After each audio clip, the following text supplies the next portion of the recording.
Olá, bem-vindos a mais uma edição do programa Explicando Direito. Recebemos hoje o jovem desembargador Luiz Otávio Saboia Ribeiro. Ele que é especialista em Direito Civil e Processual Civil e também em Direito Penal e Processo Penal. Ele gosta muito da tecnologia, é especializado na tecnologia e é pós-graduado em Direito Digital, Proteção de Dados e Cibersegurança pela PUC do Paraná. Ainda em Direito Digital pela Escola Nacional de Formação e Aperfeiçoamento de Magistrados. Ele é ainda articulista, coautor da obra Desafios e Inovações do Direito Digital, uma perspectiva judicial, na qual escreveu um artigo sobre prova digital no processo judicial. Ele ainda tem especialização em Direito Civil e Processo Civil junto à ATAME e é nosso professor da Escola Superior da Magistratura do Estado de Mato Grosso na disciplina Tecnologia da Informação e das Comunicações. Também já lecionou na Universidade Estadual de Mato Grosso nas áreas de Direito Processual Penal e Estágio Penal Teórico Supervisionado. Desembargador Saboia, é um grande prazer de nosso programa recebê-lo na presente data. Beleza, é uma satisfação a gente estar aqui, poder conversar, bater papo, trocar ideia e esclarecer a todos que têm interesse em se aprofundar nessa temática de direito digital. Desembargador Saboia, nós temos no nosso programa um antes e um depois. Não? O antes de se tornar magistrado, mas como se tornou bastante jovem, né? Poderia nos dizer assim, dessa experiência, até se tornar magistrado, as primeiras comarcas, as dificuldades, né? Você que foi pai muito jovem, né? Tem 3 filhos, né? Já tem filho odontólogo, tem filho que estudou na Mackenzie, São Paulo, está por aqui, tem um filho mais jovem ainda. Você que tem uma conexão muito grande com seus filhos, né? Então, como que foi, né? O começo da magistratura? Pai tão jovem, a profissão de juiz. Eu ingressei na magistratura, eu tinha 24 anos, né? O meu concurso foi de 1998, tomei posse em fevereiro de 99, lá se vão 25 anos. Antes de ingressar na magistratura, trabalhei em vários lugares, trabalhei na junta comercial, desde o protocolo, DAE, Divisão de Análise Econômica, até departamento jurídico da junta comercial. Fui estagiário da desembargadora Maria Helena, quando a desembargadora Maria Helena era presidente da Ordem dos Advogados do Brasil. Fui chefe do Serviço de Informática da Fundação Nacional de Saúde. Na época não era CTI, né? Não era Centro de Tecnologia e Informação como é hoje, normalmente eram os CEPROMAT, os data centers que a gente tinha, né? Então fui chefe da parte de informática da Fundação Nacional de Saúde, advoguei e ingressei na magistratura. Tive a grata satisfação de passar em primeiro lugar na época. Na época a gente não escolhia para onde ia, né? Hoje a definição da primeira comarca é pela classificação, né, no concurso. Passei por Alto Araguaia, Primavera, Diamantino, Cáceres e então Cuiabá. Aqui em Cuiabá eu exerci 2 jurisdições. Eu respondi pela terceira vara de direito especializado em direito bancário e, na sequência, a terceira vara de feitos gerais, onde eu fiquei até vir ascender ao cargo de desembargador. Hoje sou casado com uma outra magistrada, doutora Sinei, que é juíza da 10ª Vara Civil. Eu falo que nós temos 5 filhos, porque eu tenho 3 filhos do meu primeiro casamento, ela tem 2 filhas do primeiro casamento, mas a gente conseguiu uma dinâmica lá em casa, onde todos se sentem pertencentes e todos se sentem irmãos, e isso para nós é uma grata satisfação. As 2 meninas fazem medicina, o meu mais velho é formado em odontologia, o meu do meio está fazendo direito, o meu mais novo ainda tem 14 anos, esse é o único que ainda não está no 2º grau. Mas, em síntese, essa é uma breve trajetória diante da magistratura e durante, né? Então, o desembargador Saboia esteve também em cargos da administração. Nós fomos colegas na Corregedoria Geral da Justiça, depois foi juiz auxiliar da presidência do Tribunal de Justiça. Como foi essa experiência? Eu passei pela presidência, eu passei 2 vezes. Eu passei na gestão do desembargador Orlando Perry. Quando o desembargador Orlando Perry foi presidente, eu fui juiz auxiliar junto com o doutor Túlio, inclusive. Foi a primeira vez que nós trabalhamos juntos, em sinergia. Foi muito bom.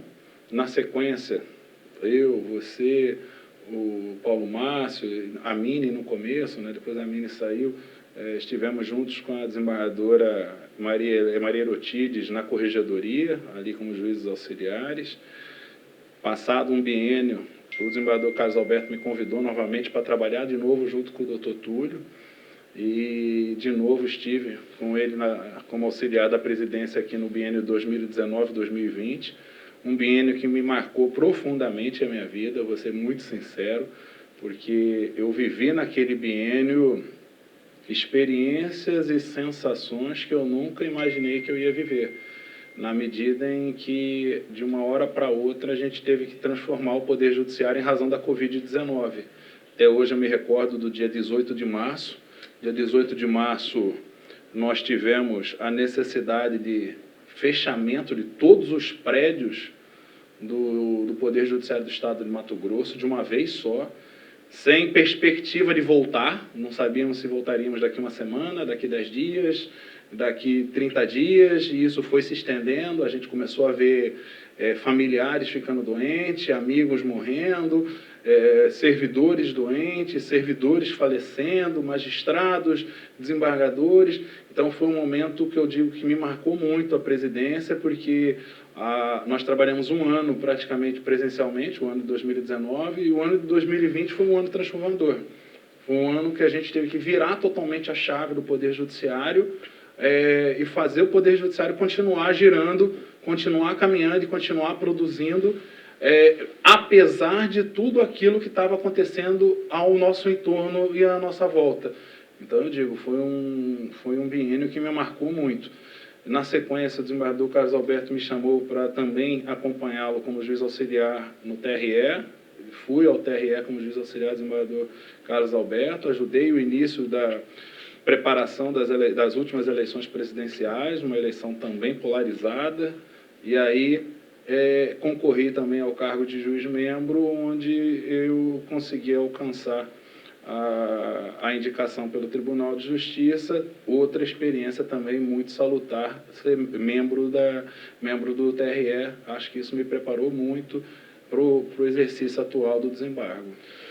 Doutor Saboia, uma questão, vou fazer um overview rápido acerca da tecnologia no judiciário. Nós tivemos um embate muito grande do Conselho Nacional de Justiça para a instalação do PJE, Processo Judicial Eletrônico. E tivemos algumas etapas, digitalização de processos, e gostaria que abordasse essa dinâmica até o momento da Covid, e se a Covid de per si auxiliou, se esse período de Covid auxiliou para intensificar ainda mais a tecnologia no Poder Judiciário, com audiências, transmissões. Beleza, nós que temos mais tempo de judiciário, a gente pode falar que a gente viu o judiciário se transformar. Quando nós ingressamos no judiciário, o judiciário era feito com ficha. Nós não tínhamos um sistema de acompanhamento de processos. Todo o sistema, eu cheguei a despachar à mão em processo, você deve ter despachado também à mão. E eu tive a grata satisfação, como eu sempre fui ligado à tecnologia, eu sempre gostei de tecnologia, a gente sempre acompanhou os movimentos até do tribunal, nesse sentido. Em 2010, quando o Tribunal de Justiça, através do desembargador Rubens, fez a primeira parceria, o primeiro convênio com o Conselho Nacional de Justiça para instalar o PJE, muita gente duvidava que aquilo se tornaria uma realidade. Na época, nós já tínhamos 3 sistemas, nós tínhamos o Apolo Físico, Apolo Digital e já tínhamos o Projude. e estávamos buscando um quarto sistema, que era o PJE. E era bom o Apolo? Bom, o PJE foi implantado no Juizado da Fazenda Pública, foi como se fosse um projeto piloto, e ele meio que adormeceu ali durante um bom tempo. Na época do desembargador Orlando, eu digo que o tribunal começou a aprimorar a experiência com dados. Por isso é interessante a gente entender que toda evolução tecnológica é um acúmulo de esforço de diversas gerações. O desembargador Rubens fez um contrato, na época, com uma empresa chamada Allen, para desenvolver os painéis de BI. Os primeiros painéis de BI que a gente ia ter aqui no Poder Judiciário. Foi um projeto que começou, mas ele não andou. Na época do desembargador Orlando, a gente abraçou esse projeto, começamos a dar um gás nesse projeto, aceleramos essa confecção de BIs, aprendemos como usava a ferramenta. Quando eu fui, na sequência do desembargador Orlando para a corregedoria, eu levei o projeto de BI para a corregedoria. E, na época, quem pesquisar aí, der um Google aí, vocês vão encontrar que a Microsoft premiou o Tribunal de Justiça do Estado de Mato Grosso como um dos melhores sistemas de BI da América Latina para o Judiciário, o melhor da América Latina e um dos melhores do mundo. Que ano foi? Foi na época da corregedoria, 2015. 2016, foi nessa época. A empresa era uma empresa chamada Allen, e a gente começou a desenvolver os painéis de BI ali. Começamos a aprender a mexer com BI ali. A partir disso, na sequência, o tribunal rescindiu o contrato, o desembargador Paulo da Cunha, na época, rescindiu o contrato, e a corregedoria abriu um outro projeto que se denominava Omni. Hoje é o projeto que nós temos de governança de dados no Tribunal de Justiça. Esse nascedouro do Omni foi o que possibilitou que a gente amadurecesse uma série de iniciativas que nós temos, porque a gente precisa sempre, quando fala em tecnologia, de dados. Em paralelo, o PJE começou a se expandir. Começou a ser expandido. No início da gestão do desembargador Carlos Alberto, não existia módulo criminal no Brasil. Não havia um módulo do PJE criminal no Brasil. O CNJ, o início da gestão foi em fevereiro, o CNJ prometeu que iria soltar esse módulo em abril. Ele só soltou em junho esse módulo. No início da gestão do desembargador Carlos Alberto, nós estávamos com cerca de 60 e poucos % de PJE no Estado. Quando o CNJ liberou esse módulo, nós fizemos, em conjunto com a Corregedoria, um planejamento para tentar chegar até o final da gestão com 80%, 85% de PJE em todo o Estado, mas a pandemia veio. E quando a pandemia veio, nós temos um colega, juiz federal, chamado Marcos Bruno, ele deu até uma palestra aqui em Cuiabá uma vez, num evento de inovação, e ele falava assim, Saboia, com aquele sotaque soteropoletano, ele falava, Saboia, eu adoro uma crise, porque na crise, tudo que eu não posso fazer, na crise eu faço. E na crise, na Covid, apesar de ter sido um evento lamentável do ponto de vista humanitário, do ponto de vista epidemiológico, foi uma grande oportunidade que o Judiciário teve de dar saltos de qualidade. E, por exemplo, nós digitalizamos quase todo o acervo. Foi a melhor digitalização feita? Não, mas foi a digitalização que era possível ser feita. E foi feita. A gente terminou a gestão com praticamente mais de 90% do nosso acervo, todo ele digitalizado. Nós implementamos o PJE em mais de 95% das unidades do Estado. Então, essa possibilidade de você ter o processo eletrônico, nós transformamos o processo físico em processo híbrido, mesmo que ele não estivesse ainda dentro do PJE. Era uma resistência muito grande trabalhar com um processo híbrido, parte dele no físico, parte dele no eletrônico, mas foi o que a gente fez com aquela portaria 371 de 2020. Eu digo porque essas portarias, essas datas me marcaram, porque foram datas que a gente virava chave dentro do Poder Judiciário. Com a pandemia, nós investimos muito forte em tecnologias de videoconferência. Começamos a fazer videoconferência pelo Live, as audiências, os atendimentos. Nós chegamos a ter aqui, por dia, 3.000, no pico da pandemia, 3.000 audiências por vídeo por dia. Muita coisa, os juízes trabalhando muito. Então, assim, e as tecnologias, e aí as unidades inventando, e aí as unidades inovando, criando. Nós tivemos, eu brinco, nós tivemos delivery de processo, porque nós tínhamos unidades, comarcas, que eles levavam os processos para a sede da OAB, e a OAB distribuía os processos para os advogados e devolviam na sede da OAB, a gente buscava, era uma forma de delivery. Nós tínhamos o drive-thru de processos, aqui em Cuiabá mesmo, o advogado informava, às vezes, quando ainda estava no físico, o número do processo, ele passava ali na caixinha, na guarita e recebia o processo. Então, assim, a gente começou a adotar modelos de negócios diferentes para que o judiciário não parasse. E o judiciário efetivamente não parou. Gestões inovadoras. A tecnologia permitiu que nós avançássemos, que nós desenvolvêssemos e aperfeiçoássemos o home office. Hoje, o home office é uma realidade. Então, assim, e aí isso abriu muitas portas. Hoje, o que eu vejo é a possibilidade, por exemplo, da inteligência artificial ser um outro fator de mudança de chave dentro do Poder Judiciário. Nós temos já muitos dados, nós temos uma maturidade tecnológica e a gente precisa, a meu ver, o Tribunal de Justiça precisa se inserir nesse momento de inteligência artificial, principalmente quando a gente está falando de inteligência artificial generativa, que eu acho que é o próximo passo que a gente precisa dar aqui dentro do Poder Judiciário. E uma discussão que vem muito à tona é acerca da proteção de dados. Lei Geral de Proteção de Dados, né, e tratamento desses dados. O que o desembargador Saboia tem a pontuar sobre isso? Todo avanço traz coisas boas e coisas ruins. Todo avanço. Em todo avanço, a gente tem que entender que a gente tem o ônus e o bônus. Quem quiser apenas o bônus daquilo que a tecnologia, o que a evolução traz, está no mundo errado. A gente tem que estar preparado para receber o ônus e o bônus. Com a experiência de dados, hoje nós vivemos numa era de tecnologia, numa era de conectividade, que todo mundo está conectado. Todo mundo tem um smartphone mandando mensagem, compartilhando dado a todo momento. Esse volume de compartilhamento de dados, inclusive na época da pandemia, houve uma medida provisória que o governo queria que as operadoras de telefonia compartilhassem os dados de geolocalização de todos os usuários com o IBGE, para que o IBGE fizesse o rastreamento para verificar onde que aquele usuário com Covid estaria. Essa MP foi questionada no STF, e o STF, nessa MP, mesmo antes da emenda constitucional que tornou o direito aos dados hoje um direito fundamental, naquela ocasião, ministro Gilmar, ministro Luiz Fux, ministro Toffoli, ministra Carmen Lúcia, Rosa Weber, Luiz Barroso, todos eles assentaram. Existe um direito fundamental à proteção de dados.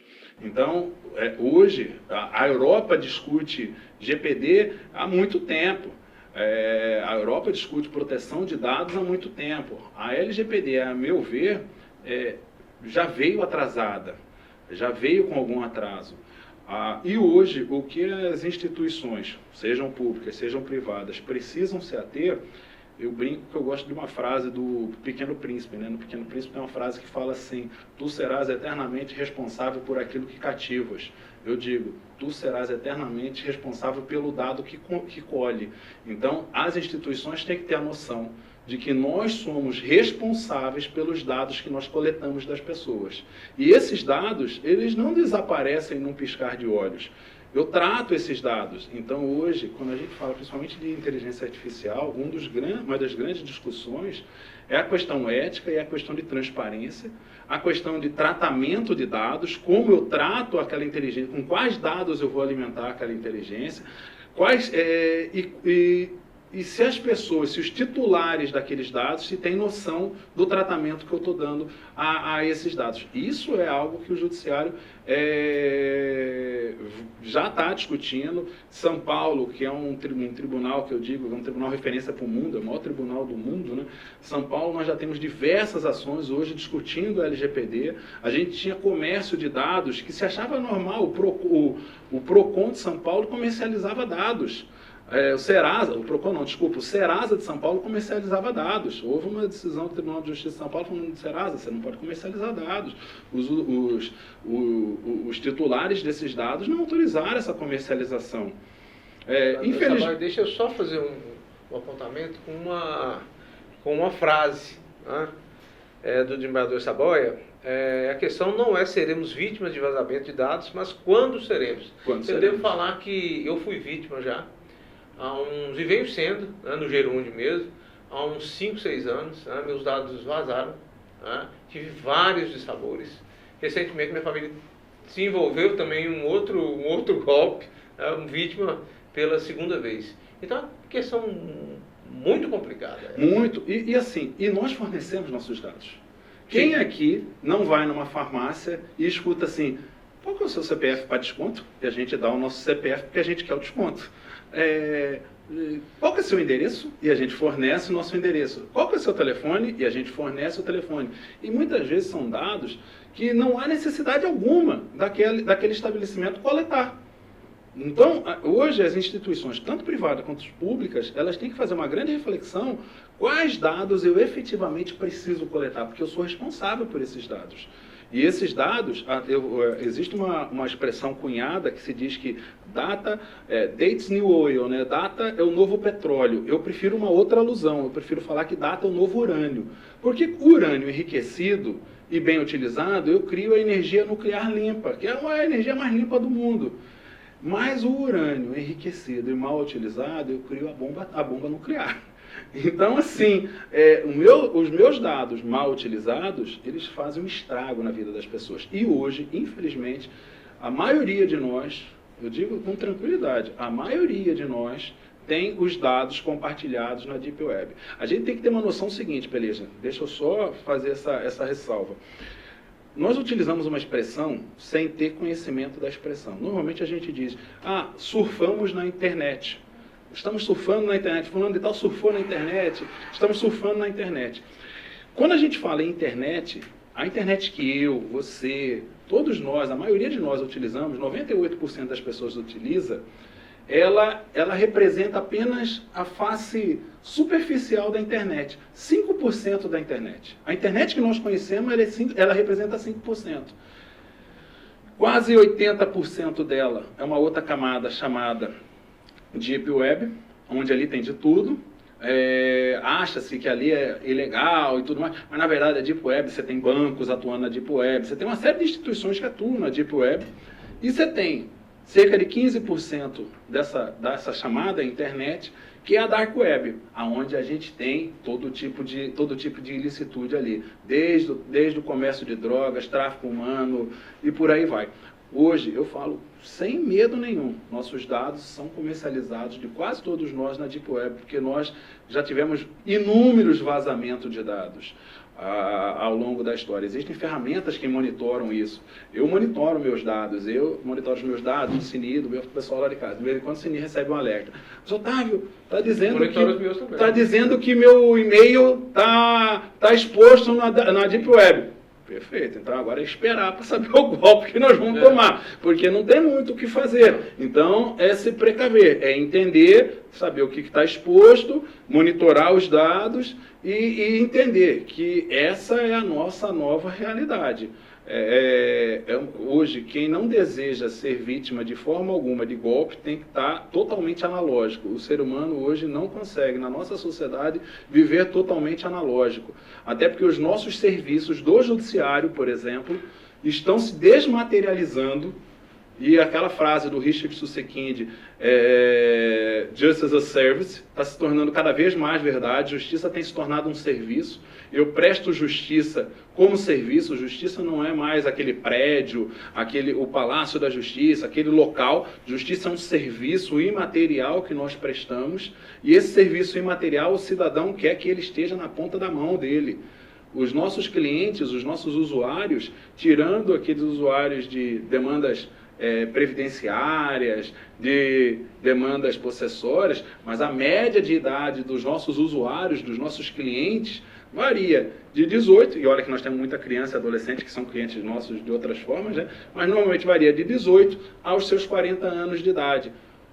O sujeito que tem 20 anos de idade, ele não tem a tolerância para dizer uma ação minha vai demorar 10 anos na justiça. Ele quer uma decisão rápida, ele quer uma justiça rápida, ele quer informação na ponta do dedo, ele não quer ter que ir no fórum para pegar uma informação, ele quer acessar um aplicativo no celular dele, assim como ele acessa o banco dele.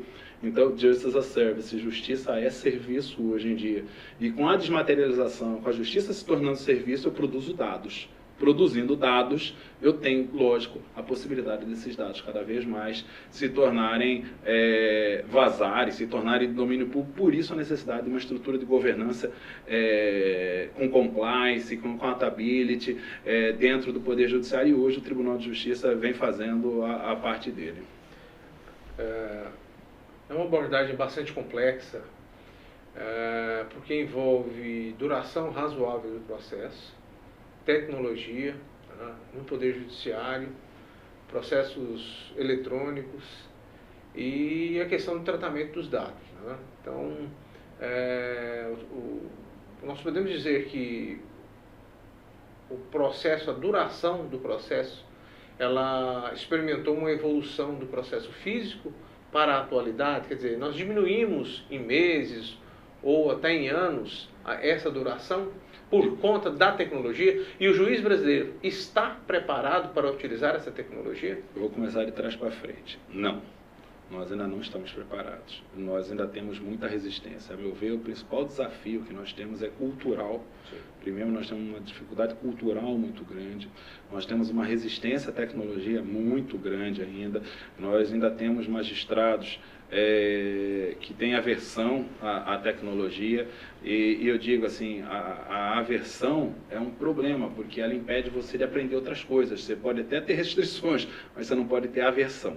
Então, começando do final para o início, não estamos ainda preparados. Eu acho que os magistrados precisam cada vez mais se capacitarem, cada vez mais se disporem a testarem novas tecnologias, a se testarem, a usar novas tecnologias, a pensar como fazer diferente. Com relação ao tempo do processo, o tempo do processo é óbvio que ele foi reduzido. O processo eletrônico, eu digo que ele trouxe, hoje está na moda, né? É o hype, a palavra, o empoderamento, mas ele empoderou o cidadão, na medida em que hoje o cidadão não precisa mais do advogado para consultar o processo. Hoje o cidadão pode consultar o próprio processo. Então, isso empoderou o cidadão. O processo eletrônico eliminou alguns gargalos. Lembra, Peleja? Antigamente nós tínhamos um sujeito que batia carimbo no processo, que numerava as folhas do processo, que a função dele era amarrar um volume no outro processo. Os processos eram todos amarrados quando tinham mais de 200 folhas. Então, assim, muitas dessas atividades foram eliminadas e as pessoas passaram a desenvolver outras funções dentro do Poder Judiciário. Mas ainda tem muito para evoluir, Peleja. Porque, na minha visão, o que a gente fez foi pegar o processo físico e colocar dentro de uma estrutura digital. Hoje se diz que nós temos um processo eletrônico, temos, mas nós ainda não temos um processo digital. Num processo digital, por exemplo, eu não tenho limites territoriais. Aqui, no estado de Mato Grosso, nós fazemos algo que não é comum os outros tribunais fazerem. E a gente hoje já está tão comum que a gente fala, será que não? Carta precatória.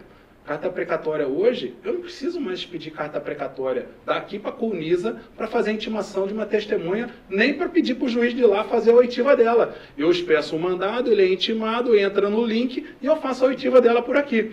Mas isso a gente faz dentro do estado de Mato Grosso. Se eu tiver que fazer uma intimação, uma oitiva de uma testemunha, fazer uma intimação de uma testemunha fora daqui, eu vou ter que fazer a expedição de carta precatória para ela lá fora. Então, assim, e aí por quê? Porque nós somos arraigados em limites territoriais do processo físico, quando o processo eletrônico, quando o mundo eletrônico não tem limite. A China está do meu lado. E uma questão interessante é que o Código de Processo Civil disciplinou a cooperação Sim. entre os órgãos judiciários, independentemente da esfera. Não, e veja, e eu ainda preciso, mas veja como nós ainda temos, nós gostamos de uma burocracia, eu ainda preciso de um termo de cooperação. Essa é a nossa raiz lusitana. Tem um negócio escrito que me autoriza a fazer uma cooperação. Não precisava. Quando nós implementamos o fluxo, eu falo porque eu participei da discussão do fluxo de carta precatória, a primeira discussão que eu tive aqui foi assim, que eu escutei foi assim, doutor, mas Colnisa não é comarca contígua. Eu falei, e o que é contiguidade dentro do mundo virtual? Contiguidade, para mim, dentro do mundo virtual, é o Japão, é qualquer outro lugar. Aonde que está o conceito de contiguidade?